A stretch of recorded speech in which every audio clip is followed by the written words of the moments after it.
잘 다녀왔고요. 예. 그래서 누님 장례식 잘 마치고 화장해가지고 우리 큰 누님의 맏아들이 여기 유고를 갖고 왔어요. 그래가지고 오늘 아침에 새벽 예배 마치고 또 로제일 가서 그 누님이 사는 로제일 묘지가 있었거든요. 거기에서 하관하고 뭐 하관이랄 것도 없지 뭐 요만한 분골 그것도 근데 꽤 깊이 파더라고요. 예, 그리고 그거 다 안장하고 그리고 또 오늘 그냥 막바로 또 일로 왔습니다. 자, 우리는 민수기 5장까지 한 걸로 기억하는데 맞죠? 네. 자, 오늘 민수기 6장입니다. 이제 민수기 6장.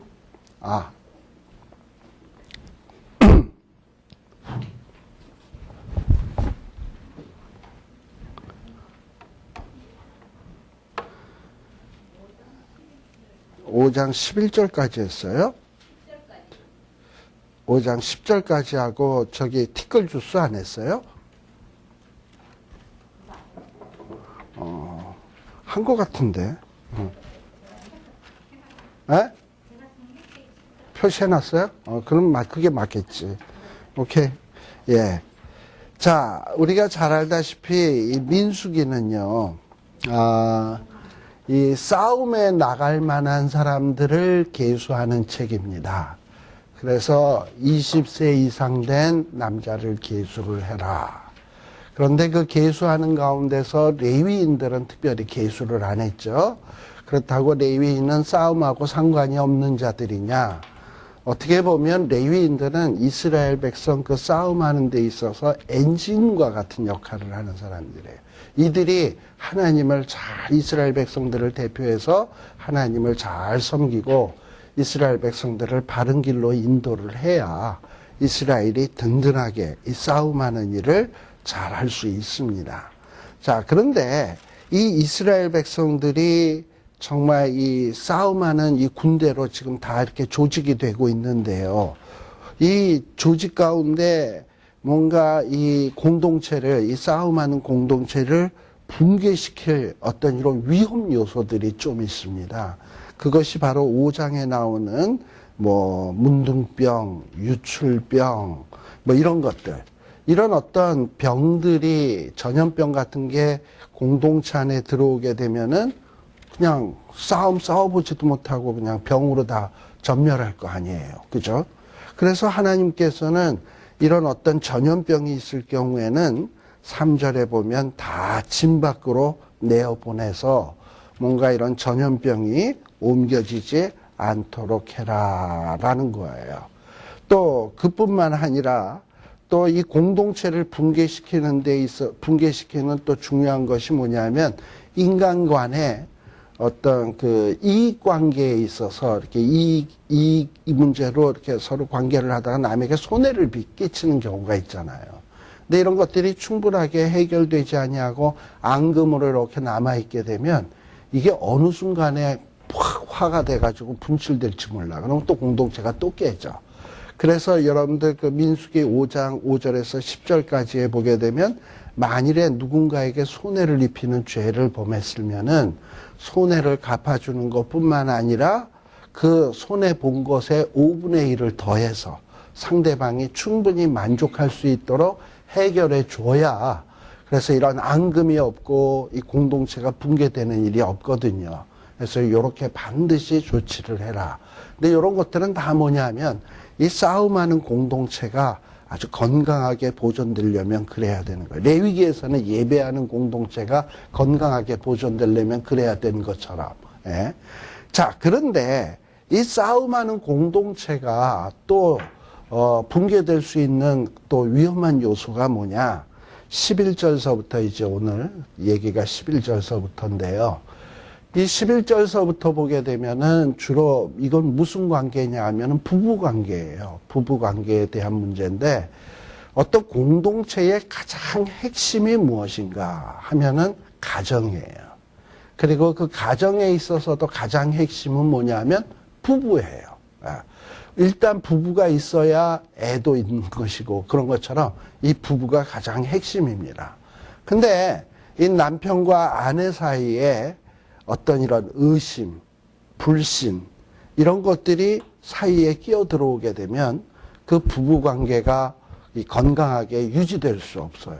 그래서 이 가정이 깨지게 되지. 그리고 이렇게 가정이 곳곳에서 깨지기 시작하면 전체 그 사회 공동체가 심각한 병이 들게 되는 겁니다.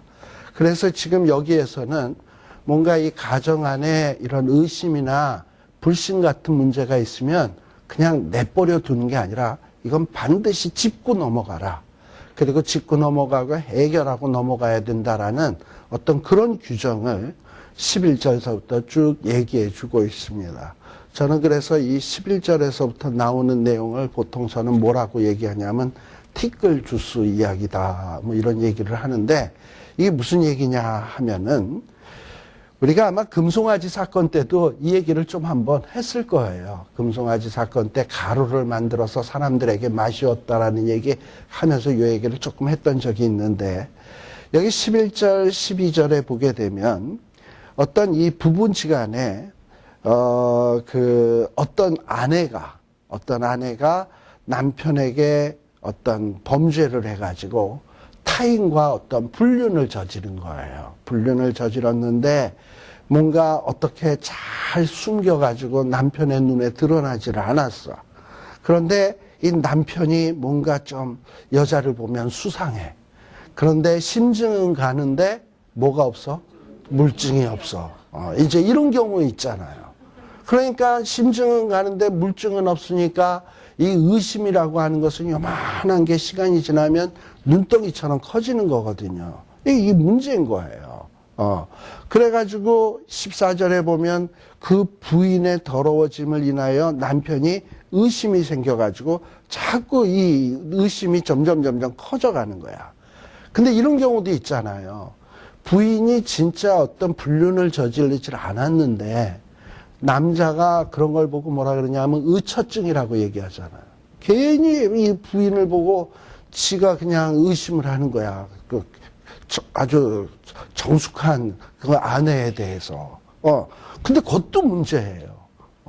정말 아무 문제 없는 사람을 의심하는 것도 문제고, 또 심증은 가는데 물증이 없어서 진짜 문제가 있는데 증거가 없어서 이것도 문제고, 이런 경우는 뭔가 해결을 하고 가야 되는 거예요.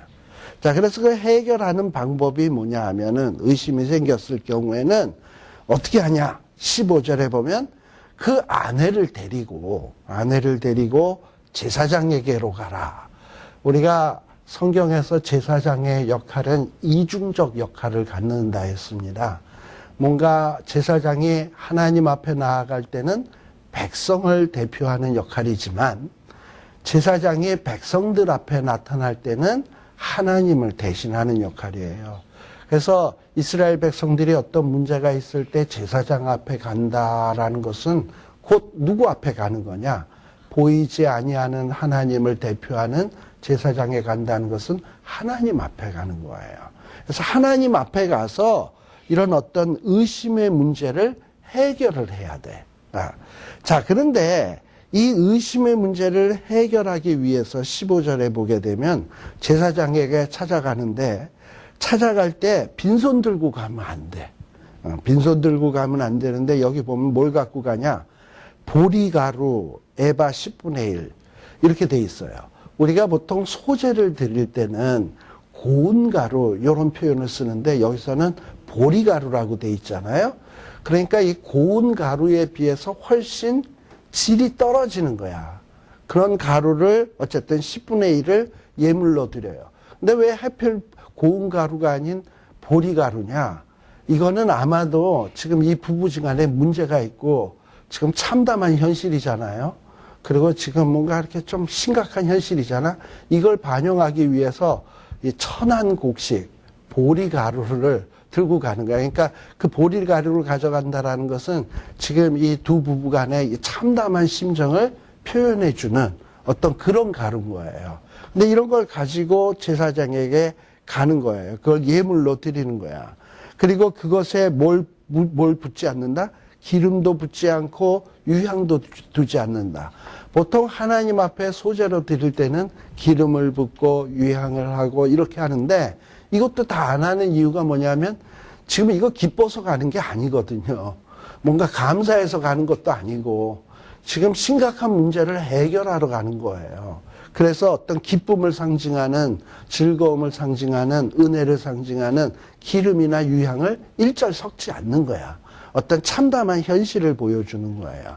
그래서 이런 거를 가지고 뭐라 그러냐. 어쨌든 곡식가루를 드리는 거니까, 예물로 드리는 거니까 이걸 뭐라 그러냐면 소제라고 하긴 하는데, 그냥 우리가 고운 가루로 드리는 소제와는 좀 뭔가 구별된 소제이니까 무슨 소제? 의심의 소제다. 그래서 우리가 하나님 앞에 소제를 드려도 이런 소제를 드리면 안 돼. 좀 의심의 소제. 그리고 또 무슨 소제? 생각하게 하는 소제. 또 죄악을 생각하게 하는 것이다. 이렇게 돼 있어요. 그래서 이런 소제를, 예물을 딱 드리러 가는 거예요. 자, 근데 여기에 보면 생각하게 하는 소제, 죄악을 생각하게 하는 소제, 이렇게 얘기하잖아요. 이건 무슨 얘기냐? 앞으로 나오셔도 돼요.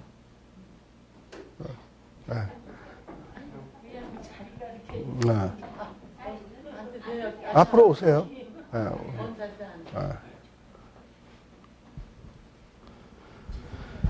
이거 별 말씀을요. 뭐 우리가 뭐 남입니까? 그냥 우리 말씀의 식구들인데.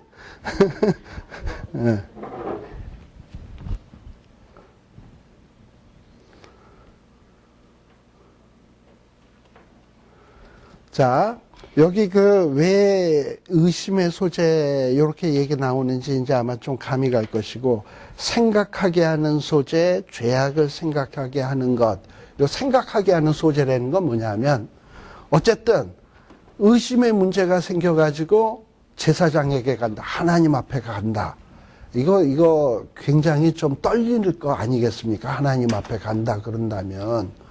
그러니까 이제 가는 과정 속에서 예를 들면은 진짜 어떤 불륜을 누군가가 저질렀는데 이거 괜히 하나님 앞에 가서 들통나면 어떡하나. 그때 가서 개망신하는 것보다 자수해서 광명 찾자. 뭐 좀 이런 생각을 할 거 아닙니까? 이거를 가서 해결하는 것보다 그냥 여기서 해결하는 게 낫겠다. 이러면서 스스로 자꾸 생각을 해보는 거야. 이런 절차를 통해서. 또 보리가루를 빻아가지고 예물로 만들어서 이걸 들고 가면서 참 어쩌다가 내가 이런 의심의 소재를 드리게 됐나. 또 이런 거를 또 반성해 보면서, 그래서 이게 다 뭐냐면 생각하게 하는 소재. 자기 죄에 대해서 반성하고, 그리고 반성을 했으면 내가 여기서 회개해야 되겠다 하게 하는 이런 소재라는 거예요. 그래서 이 소재, 이 가루를 준비하는 데 있어서 그런 걸 보고 뭐라 그래? 만감이 교차한다 그럴까? 그러면서 여러 가지 생각을 하면서 하나님 앞에 이런 예물을 가져오게 돼 있는 거예요. 예. 자, 그런데 지금 민수기 5장 16절을 하고 있습니다. 민수기 5장 16절이요. 자, 이렇게 두 부부가 이제 제사장 앞에 옵니다. 그러면은 좀 아마 여자분들은 이 부분이 조금 기분 나쁠지 몰라요. 아니 왜 하필 여자만이야? 남자는 안 하나? 여자가 남자를 막 끌고 와가지고 제사장 앞에 와서 내세우면 안 되나? 뭐 좀 이런 생각도 할런지 모르겠는데, 어쨌든 이 당시에는 남자가 이 가정의 중심이고, 그리고 이 가정에서 이 남자가 어떤 이 가정의 문제 생긴 거를 해결할 책임이 있거든요. 그래가지고 지금 이런 게 생긴 거예요. 자, 아무튼 그러면은 이제 그 여인이 불륜을 저질렀는지 불륜을 안 저질렀는지 이건 누구만 합니까? 하나님, 그리고 본인은 알지. 본인은 알지. 그러니까는 이 제사장은 지금 하나님을 대표하는 것 아닙니까? 제사장 앞으로 여인을 가까이 오게 딱 하는 거야. 그래서 딱 앞에 세워요. 여기 여호와 앞에 세운다 그랬는데 이것은 아마도 제사장이 회막문, 이 뜰이 있으면 그 뜰 바깥에 그 문이 있잖아요. 동편에. 그 회막문 앞에 제사장이 이렇게 서 있으면 아마 그 앞으로 이렇게 나오는 것 같아요. 그걸 보고 뭐라 그러냐? 회막문 앞에 나오는 거를 여호와 앞에 나온다라고 얘기를 하는 거예요. 자, 그래서 여인을 탁 앞에 오게 하고, 그 다음에 토기에다가 거룩한 물을 담고, 아마도 이 거룩한 물은 우리 그 성전 안에 물두멍이 있잖아요. 물두멍에 그 제사장이 제사 드리기 전에 혹시 부정할까 싶어서 물을 씻는 그 물을 거룩한 물이라고 합니다. 근데 그 물에다가 뭘 타느냐? 여기 보면 제가 이 티끌 주스라고 얘기했잖아요. 성막 뜰 안에 그 바닥에 있는 티끌들을 해가지고 그 물에다가, 토기 안에 있는 물에다가 이거를 타는 거야. 이걸 타. 그래서 물을 타고, 그 다음에 이 여인을 여호와 앞에 탁 세우고 뭘 하게 하냐. 아직 지금 불륜이냐 불륜 아니냐가 증명된 건 아닙니다. 어찌됐건 근데 집안에 어쨌든 이런 의심의 문제, 서로 의심하게 됐다라는 게 이게 어쨌든 바람직한 건 아니잖아요. 그러니까 일단 그런 것을 드러내기 위해서 머리를 풀게 하는 거야. 어떤 이 참담한 상황을 표현하기 위해서 머리를 풀게 하고. 그 다음에 아까 그 보리가루를 가져오게 한다 그랬죠. 그래서 이 보리가루를 손에다 들고 제사장 앞에 이것을 이렇게 드립니다. 그게 다 뭐냐면 지금 우리 상황이 이렇게 참담합니다. 머리 풀고 보리가루를 하나님 제사장에게 드리면서 이걸 참담합니다 하는 표현이에요. 자, 그러면은 그 다음에는 그 티끌 주스를 그 티끌을 물에 탄 그 물통을 이렇게 딱 들고 여인이 맹세를 하는 거예요. 무슨 맹세를 하냐? 내가 만일에 정말 불륜을 저질렀다면 이거를 마실 경우 나는 이 독으로 인해서 죽을 것이다. 이렇게 맹세를 하고, 그러나 나는 정말 이 불륜을 저지를 일이 없을 경우에는 내가 이거를 아무리 마셔도 나는 괜찮을 것이다. 라고 맹세를 하는, 두 가지로 다 맹세를 하게 되는 거예요.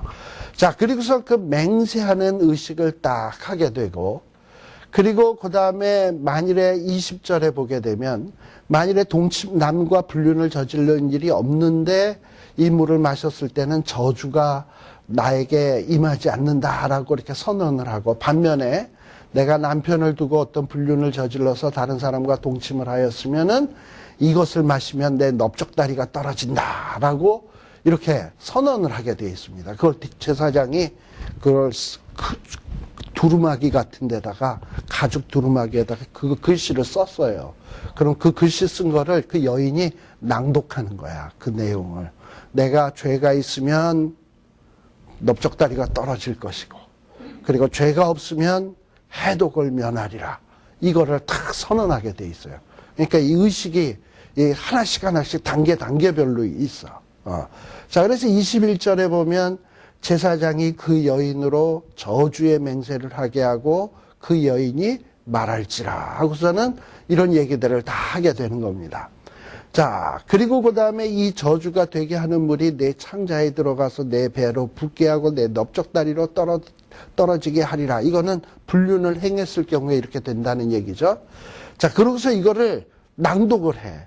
그리고 이 낭독을 하게 되면 이 여인은, 그 제사장이 이걸 쭉 낭독을 하면 그 여인은 뭐라 그러냐면 아멘, 아멘.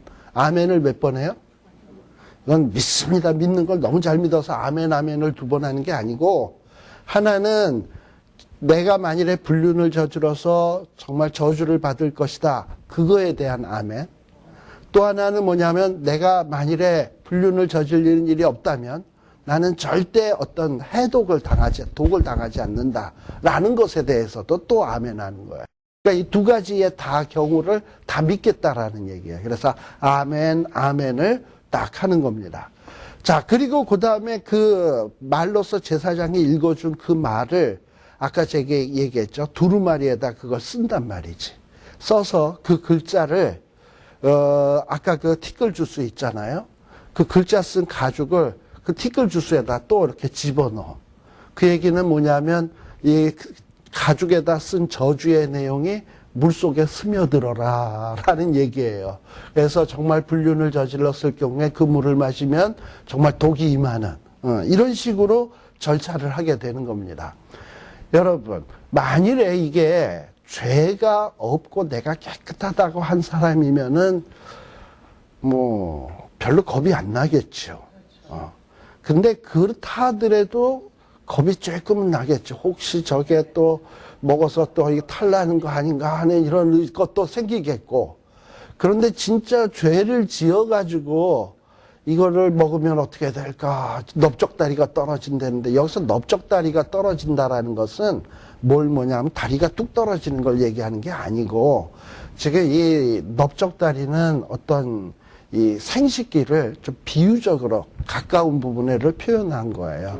그래서 대부분의 어떤 성경학자들은 뭐라고 얘기하냐면 여자들 그 물혹이라는 거 있잖아요. 자궁 그 물혹 비슷한 거 그런 거가 걸려도 그것도 이멀전시더라고요. 갑자기 이런 물혹 같은 거 생기게 되면 뭐 그것도 굉장히 긴급을 요하는 그것도 뭐 몰라 만성으로 생기는 경우도 있지만 근데 이제 그런 것이 해가지고 그 속에서 그게 터지는 물혹 같은 게 생겨서 터지게 되는 어떤 이런 질병으로 이야기를 합니다. 자, 그런데 이 뭔가 자기가 캥기는 게 많은데 진짜 앞으로 괜히 이것도 이렇게 의식을 치르고서 그 주스를 마셨더니 그렇게 돼서 내가 죽는 거 아닌가 하고 두려울 거 아니에요. 자, 이런 두려움이 막 몰려오게 되면은 그리고 어떤 그 시간이 찰칵 지금 다가오는 거잖아. 주스를 타고 또 저주를 낭독하고 아멘 아멘 하고 그 가죽을 갖다가 물속에다 넣고 이런 절차가 한 단계 한 단계씩 차곡차곡 이렇게 진행될 때마다 아 이제 드디어 때가 오는구나 이렇게 되면 그때 그 여인은 생각하게 하는 소재라 그랬잖아. 스탑 이러고서 여자가 내가 이실직고 할게요 이럴 수가 있어요. 그래서 이실직고 할 테니까 뭐 더 이상 내가 뭐 더 이상 이거 진행 안 했으면 좋겠네요 하고 이실직고해서 자기의 죄를 그냥 아뢰게 되면 어떤 식으로 끝나느냐 그 여인은 남편으로부터 이혼 증서를 받고 쫓겨나는 거야.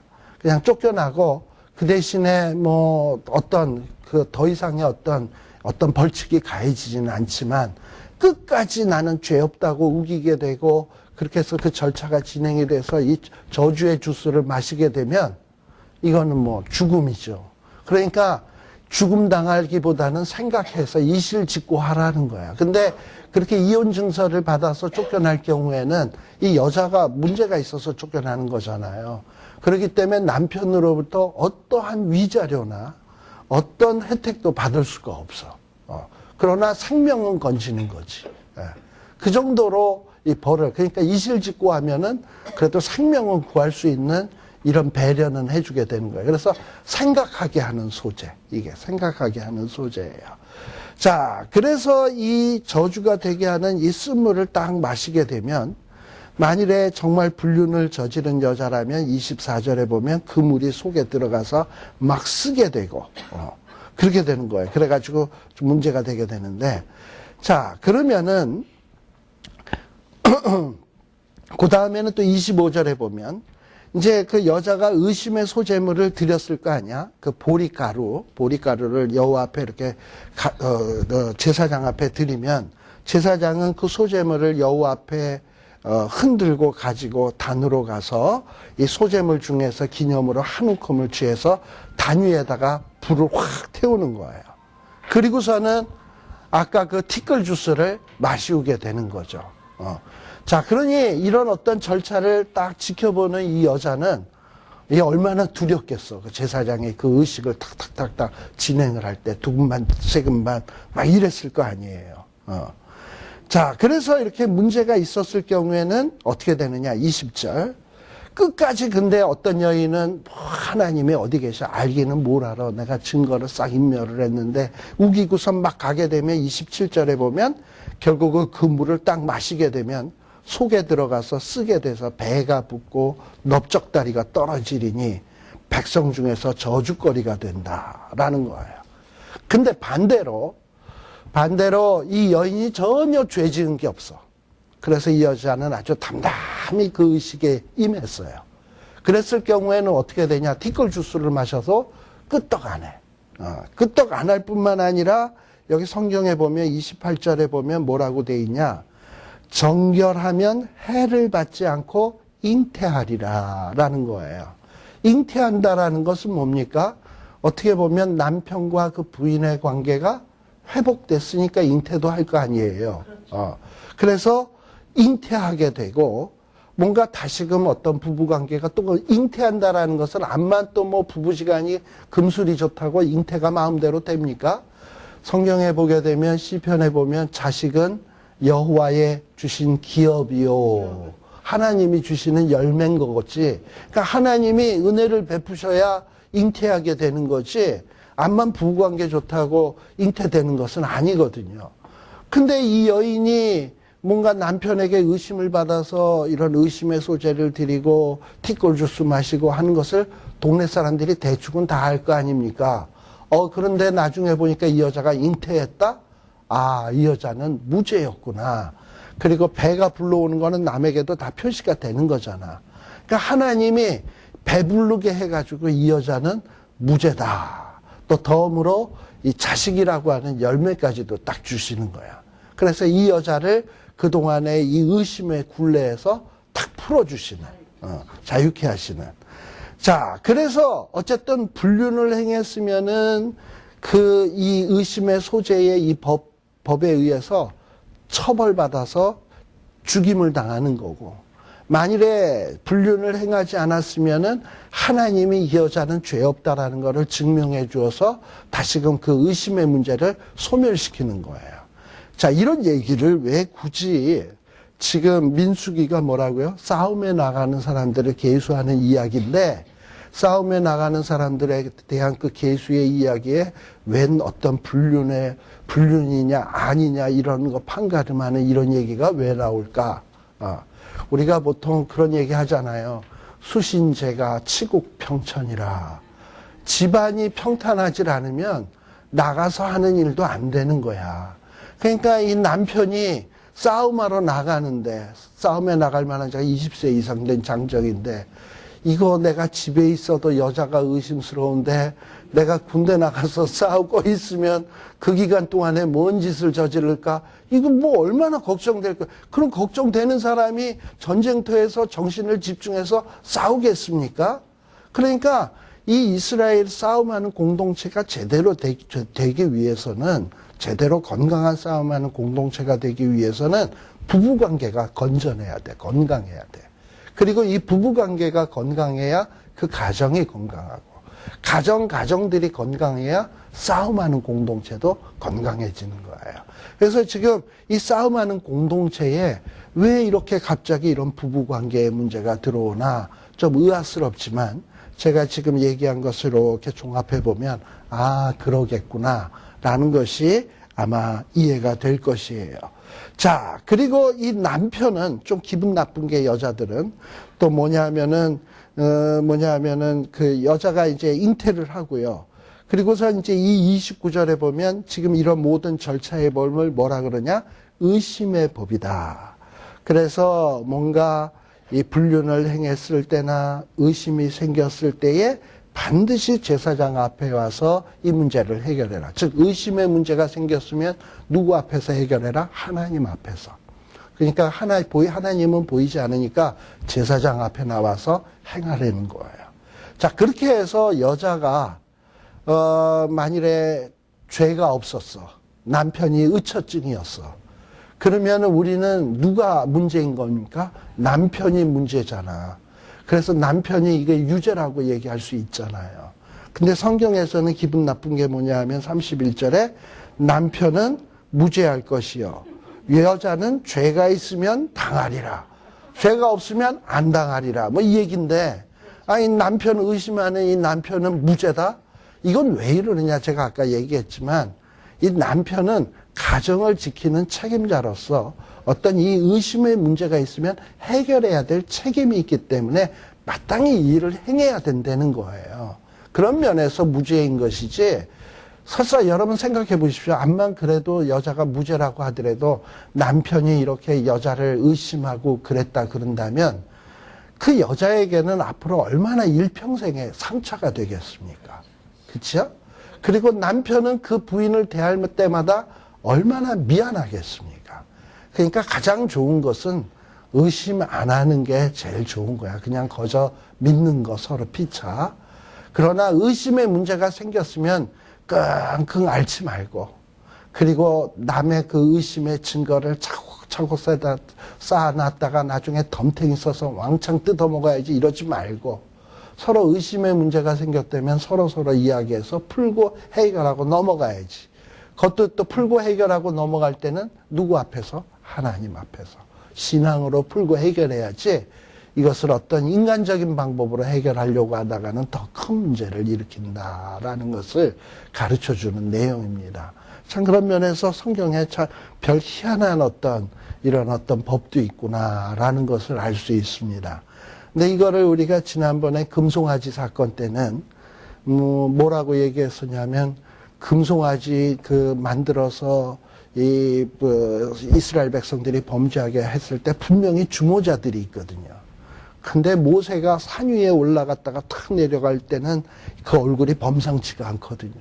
거기에다가 돌비를 갖고 내려오면서 팍 깨뜨릴 때 그 모세의 모습은 마치 하나님의 진노하는 모습 같으니까 이 주모자들이 탁 군중 속에 숨어버리는 거야. 근데 주모자라고 해서 이마에 주모자 이렇게 써놓지 않잖아요. 그러니 누가 주모자인지 알 길이 없는 거야. 그러니까 모세가 어떤 방법을 취한 거냐면, 금송아지를 갈아가지고 금송아지 주스를 만들어가지고 마시우라 그러는 거예요. 그럼 마시웠을 때 하나님께서 주모자를 색출해 주시는 거지. 주모자인 자가 마시면 마치 넓적다리가 뚝 떨어지듯이 하고 거품을 물고 막 쓰러진다든지, 안 주모자인 경우에는 그걸 마셔도 오히려 금가루를 마시면 요즘 건강해진다며. 그러고서 안 주모자는 그냥 건강한 거야.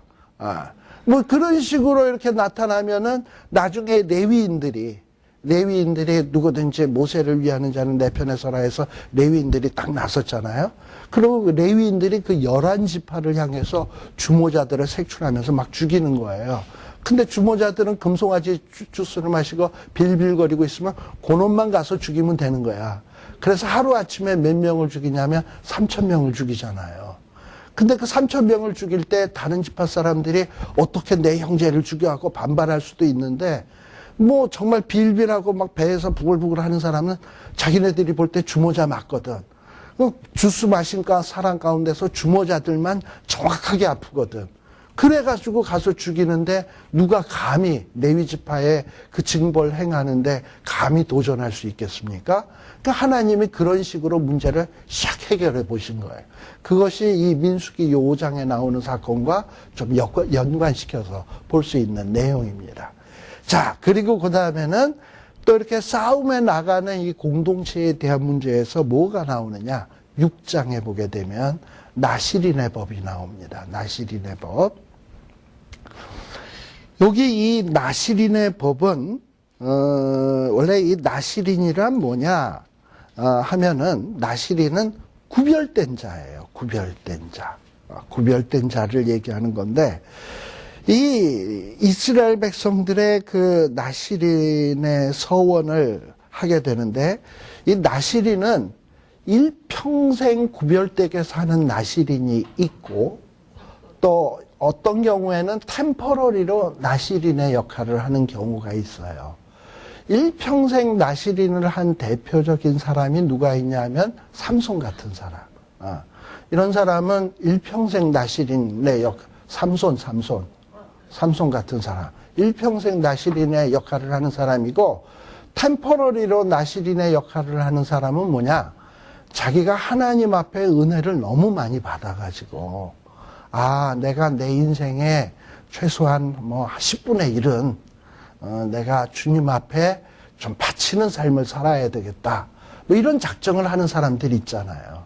그래서 요즘도 보면은 젊은 사람들 가운데, 내가 앞으로 살 날이 창창한데 최소한 한 2, 3년은 어디 선교지에 가서 선교사님을 도와서 내 남은 내 삶을 한번 거기다가 헌신해 보겠다 하고, 이렇게 아주 기특한 생각을 하고 선교지에 나가는 젊은 애들이 종종 있어요. 그죠? 예. 그런 경우를 어떻게 보면 템퍼러리 나실인이라고 볼 수 있는 거죠. 하나님 앞에 하나님을 영광을 드러내고 하나님의 나라를 확장시키는데 자기의 삶을 드리는 삶, 이런 삶을 사는 사람을 나실인이라고 얘기를 합니다. 자, 그런데 이렇게 나실인으로 이렇게 딱 서원을 했으면 그 서원은 반드시 지켜야 돼. 하나님 앞에 서원한 것은 지켜야지. 차라리 서원을 하고 안 지키면 서원을 안 하니만 못하게 되는 거예요. 차라리 안 하는 게 더 나아. 서원을 하고 안 지키는 것보다. 자, 근데 이 나실인의 서원을 하면 세 가지 금기사항이 있습니다. 첫째는 뭐냐? 3절에 보게 되면 포도주와 독주를 멀리해라 라는 거예요. 포도주와 독주를 멀리하고, 그 다음에 5절에 보게 되면 또 뭘 해서는 안 되냐 하면은 이 삭도를 머리에다 대지를 말아야 된다. 이 얘기는 삭도를 머리에다 이렇게 대는 것 정도만 안 하는 게 아니라 머리를 깎지 말라는 얘기예요. 머리를 깎지 말아라.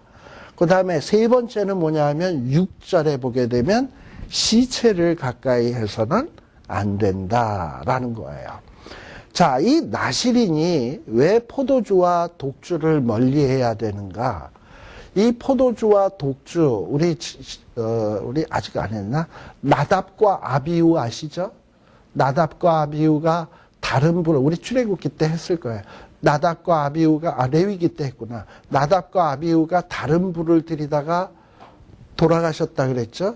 그때의 그 나답과 아비후 얘기 다음에 무슨 얘기가 나오냐면 독주에 대한 금기사항이 나왔다 그랬어요.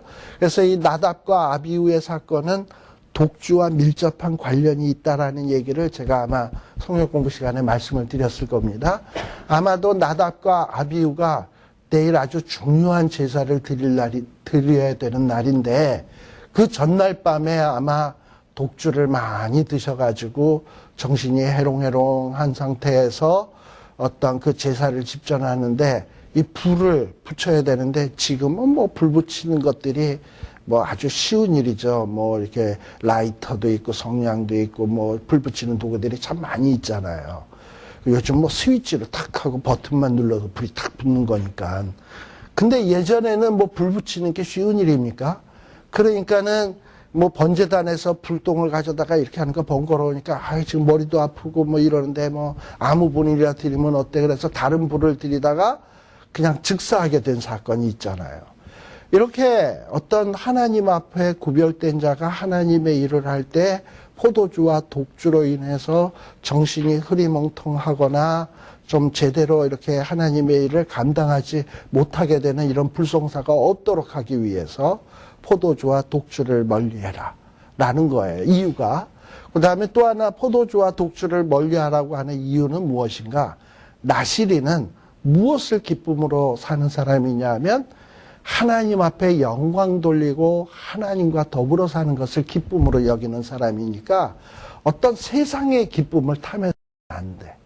그래서 이 포도와 독주를 멀리한다라는 것은 나는 나의 우리 찬송가에도 있잖아. 나의 기쁨 나의 소망 되신 주. 그러니까 내 기쁨 내 소망은 뭐다? 하나님이다라는 것을 가시적으로 표현하는 표현이 뭐냐 하면은 나는 포도주를 안 한다. 어떤 이런 표현이 되는 거예요.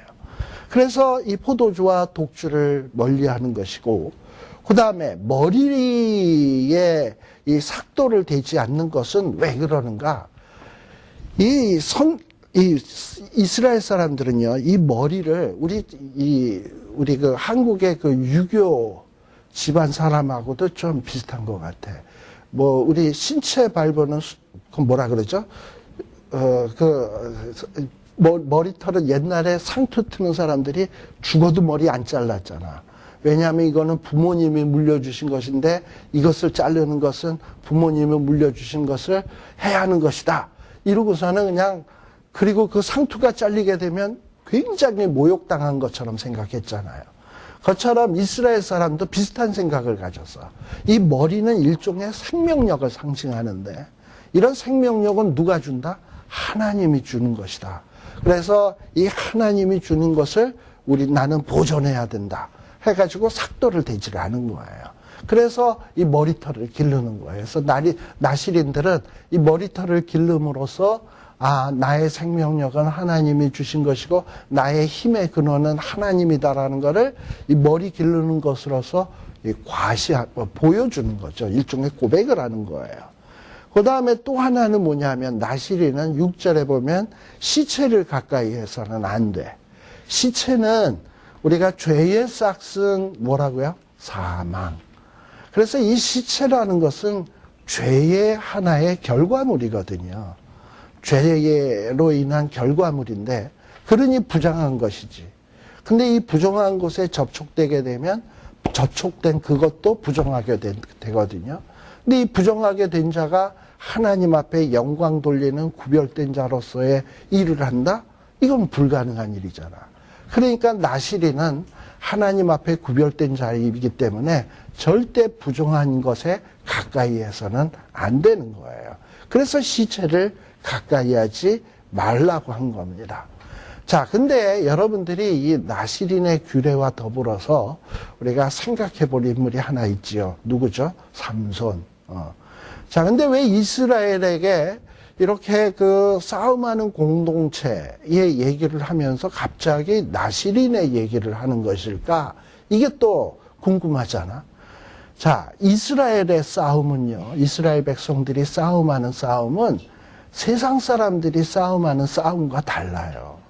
이스라엘의 사람들의 싸움은 어떤 칼과 창과 무기, 방패 이런 거로 싸우는 것이 아니고 그냥 하나님 의지하는 거야.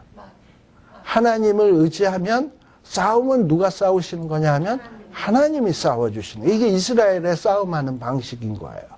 근데 하나님 편에 이렇게 들어서려면 하나님이 거룩하신 것처럼 이스라엘도 거룩해야 되거든요. 그러니까 이스라엘이 싸움하는 데 있어서 가장 중요한 비결이 있다면 거룩을 유지하는 거예요. 근데 이스라엘 백성들이 모두가 다 거룩하게 살려고 하면은 장례는 누가 치르나? 이스라엘 모든 백성이 다 나도 거룩할래. 난 저거 부정한 거 맞았어. 그럼 장례는 누가 치러? 그렇잖아요. 그러니까 모두가 다 거룩해질 수는 없는 노릇이에요. 그러니까 이스라엘 백성들은 항상 어찌해야 되냐면 나시린이 구별을 하면 참 그걸 존중해 줘야 돼. 그리고 그 나시린의 구별을 도와주어야 돼. 그럼으로 인해서 자기네들도 못 알아는 거냐면 우리도 거룩한 백성이다. 근데 지금 내가 못하는 것을 지금 저자들이 하고 있다. 이걸 서포팅을 해줘야 되는 거예요. 그리고 또 필요하면 뭐 자기가 은혜 받았을 때는 어느 순간인가 은혜 받았을 때 평생 나시린은 못해도 템퍼러리 나시린은 할 수 있는 거잖아요. 그런 식으로 이스라엘 백성들의 마음속에는 항상 어떤 의식이 있어야 되냐면 우리는 세상 사람과 다르다. 우리는 구별된 민족이다. 그리고 우리는 하나님을 의지해야 사는 민족이다. 우리의 싸움은 혈과 육에 대한 싸움이 아니고 하나님 의지할 때 하나님이 싸워주심으로써 승리하는 민족이다.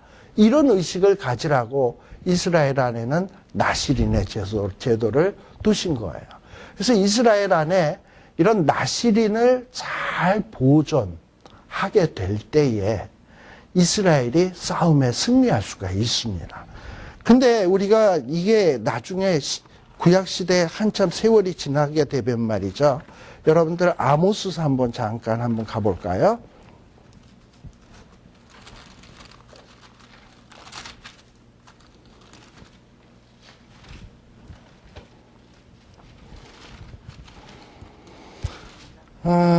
아모스에 보게 되면 2장에 한번 보세요. 2장 2장 11절, 12절 말씀해 보세요. 구약시대에 이제 역사가 한참 흘러가서 이 아모스가 활동하던 시대에는 얼만큼 시대가 타락을 했냐 하면 하나님께서 2장 11절입니다. 이 이스라엘 백성들, 그 후손들 중에서 선지자 또는 청년 중에서 누굴 일으켰다? 나시르 사람을 일으켰어요. 그러니까 이스라엘 백성들은 거룩한 백성이니까 하나님이 나시린을 평생 나시린이든 템포러리 나시린이든 이런 사람들을 일으켜서 이스라엘 백성들은 구별된 민족이다라는 것을 보이기 위해서 그런 사람들을 일으켰어요. 자, 그런데 이 이스라엘 사람들은 어찌했냐? 12절에 보면 너희가 북이스라엘 사람들이 어떻게 했다? 나시르 사람으로 뭘 마시게 해? 포도주를 마시게 하며, 야, 무슨 거룩이 반명해 주냐 이러면서 포도주를 마시게 하며, 또 선지자들은 하나님의 말씀을 외쳐야 되는 사람들 아닙니까? 그런 자들에게 말하기를 너희 말씀 선포하지 마라 이러는 거예요. 그러니 이게 이스라엘 나라가 이 역사가 흘러가면서 타락하는 거지. 이러면 패할 수밖에 없는 거야. 그러니까 이스라엘 백성들은 항상 나시린이 있으면 나시린이 거룩하게 살 수 있도록 보호해주고 지켜주고 도와줘야 돼. 근데 그런 사람을 완전히 망가뜨리기 위해서 막 술을 마시우고 시체를 만지우게 하고 하면은 그 이스라엘이 그 거룩한 맛이 이스라엘 백성들의 그 생명이나 마찬가지인데, 소금의 생명은 짠맛이 생명이나 마찬가지인데, 그 짠맛을 잃어버린 소금이 어떻게 되겠습니까? 밖에 버리워져서 밟힐 뿐인 것처럼 이스라엘이 그 거룩한 그 모습을 상실하게 되면 이스라엘은 밖에 버리워져서 밟히우는 겁니다. 자, 그런데 제가 아까 나실이나 하면 떠오르는 인물이 삼손이라고 했습니다. 삼손은 나실인이라서 이 세 가지 금기사항을 지켜야 되는 인물이에요. 그런데 과연 우리가 삼손을 딱 생각할 때 잘 지켰나 생각을 해보면 잘 안 지켰어요. 뭘 주로 안 지켰냐? 삼손 스토리가 사사기 13장에서부터 나옵니다. 근데 사사기 13장에서부터 나오는데 삼손 이야기에 보면 상당히 파티가 많아요. 파티가 많고 결혼잔치도 많고 뭐 파티가 많고, 또 삼손은 기생집에 잘 가요. 이런 걸 보면 포도주와 독주에 자유롭다, 뭔가 거기에 문제가 있다. 문제가 있는 쪽이겠죠, 삼손은. 그러니까 삼손은 첫 번째 금기조항, 포도주와 독주에 대한 금기조항을 어긴 사람이에요. 그 다음에 두 번째, 삼손은 시체 문제에 있어서 자유로울까 아니면 문제가 있을까 했을 때 상당히 문제가 많아요. 왜 문제가 많으냐? 삼손은요, 지나가다가 사자를 찢어 죽였어요. 그러니까 사자를 찢어 죽였다는 건 시체를 만진 거예요. 사자를 찢어 죽였을 뿐만 아니라 세월이 지나서 어느 날 그 근처로 가는데 그 사자 죽은 시체에 뭐가 있었어? 꿀이 있었어. 이거는 이미 부패한 지 오래된 건데 그 안에 또 꿀이 있는데 그 안에 손을 넣어서 떠먹고 맛있으니까 그걸 가지고 또 부모에게 가서 먹였어요. 근데 부모에게 먹일 때 이거 사자 시체에서 갖고 온 거라는 거를 말도 안 하고 먹였어요. 부정해지면 지만 부정해지지 왜 부모까지 갖다 먹입니까? 그러면서 그랬을 뿐만 아니라 우리 사사기 13장에 한번 잠깐 가보세요.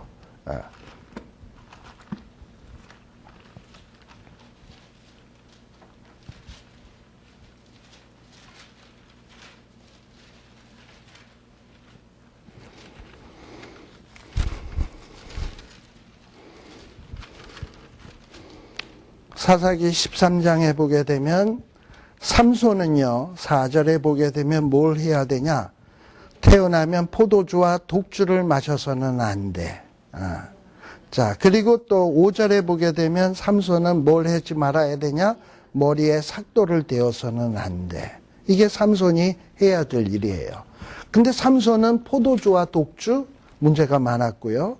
그리고 아까 시체를 가까이 하는 문제, 시체를 가까이 하는 문제는 여러분들이 어디를 보시냐 하면은 사사기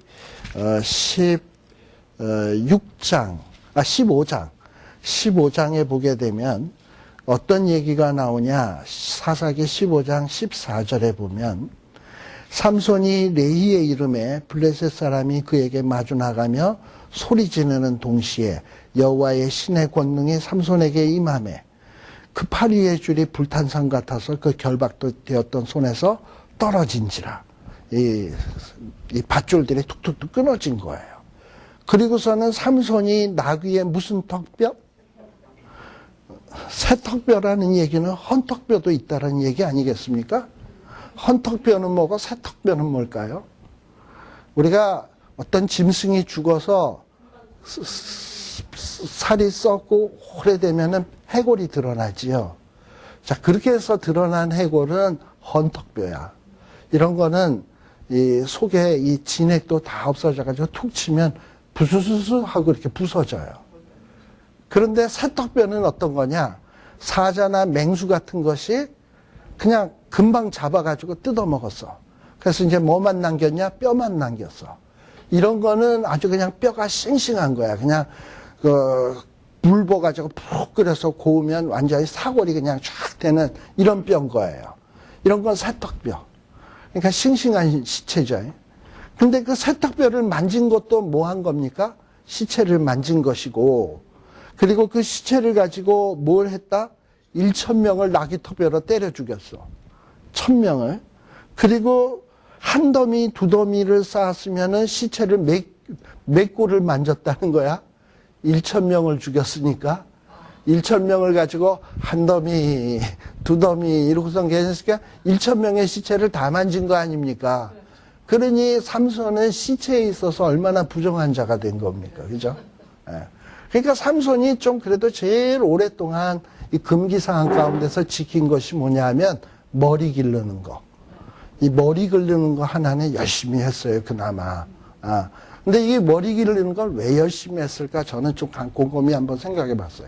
삼손은 특별히 힘이 셌잖아. 그러니까 아마 거울 같은 걸 보면 이런 가슴에 이 근육이라든지 이 팔꿈치 근육 같은 게 대단했을 거예요.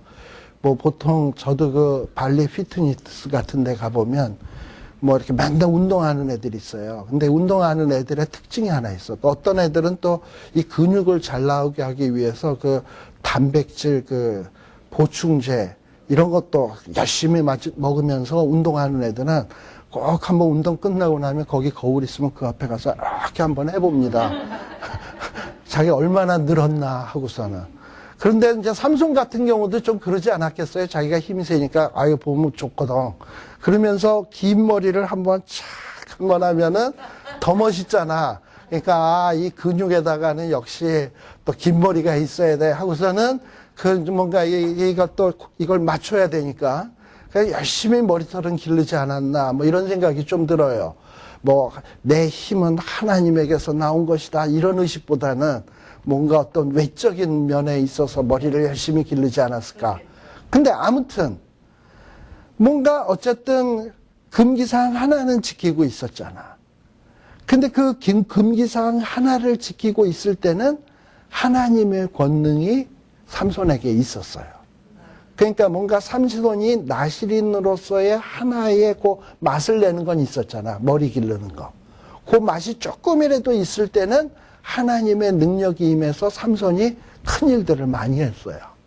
그런데 삼손이 나중에 뭣도 잃어버리냐? 드릴라에게 그 머리털의 비밀을 얘기하는 바람에 머리털까지 싹둑 잘려버렸어요. 그러면 이제 삼손은 나실인으로서 갖추어야 될 모든 조건 중에 하나도 갖춘 것이 없는 거야. 그러니까 삼손은 나실인의 맛을 싹 다 잃어버린 거예요. 그러니까 어떻게 되어버렸습니까? 힘을 다 상실해버렸지. 그리고서는 힘을 상실해버리니까 어떤 결과를 초래하느냐 하면 짓밟히고 놀리움이 되는 거예요. 그래서 블레셋 사람들에 의해서 눈이 뽑히고 그리고 짐승이 돌려야 되는 맷돌을 돌려야 되고 나중에 비참하게 죽는 최후를 맞이하잖아요. 이렇게 어떤 소금이 그 맛을 잃으면 밭에 버리워져서 밟히우는 것처럼 나실인이 그 거룩한 모습을 상실하게 되면 그런 비참한 결과를 초래하는 것이고 이스라엘 백성들도 어떻게 보면 구별된 민족으로 나실인의 민족인데 이스라엘 백성들이 어떤 세상 민족과 다른 어떤 구별된 모습을 망각하고 구별되지 않게 살다가 보면 이스라엘은 절대 싸움에 나가서 승리할 수가 없는 겁니다. 그래서 왜 하필 민수기 싸움하는 이야기에 갑자기 뚱딴지같이 나실인의 이야기가 나오는가? 이거는 굉장히 의도적인 거예요. 이스라엘의 싸움은 어떤 칼과 창으로 싸우는 것이 아니고 어떤 하나님 앞에 구별된 모습을 보이는 것으로서 싸우는 것이지 어떤 세상에 싸움하는 방식과는 전적으로 다른 것이다 라는 것을 가르쳐 주기 위해서 지금 우리에게 요 나시린의 규례를 얘기해 주고 있습니다. 그래서 이 나시린의 규례는 굉장히 좀 중요해요. 조금 있다가 잠시 쉬었다가 조금 더 이야기하도록 하겠습니다.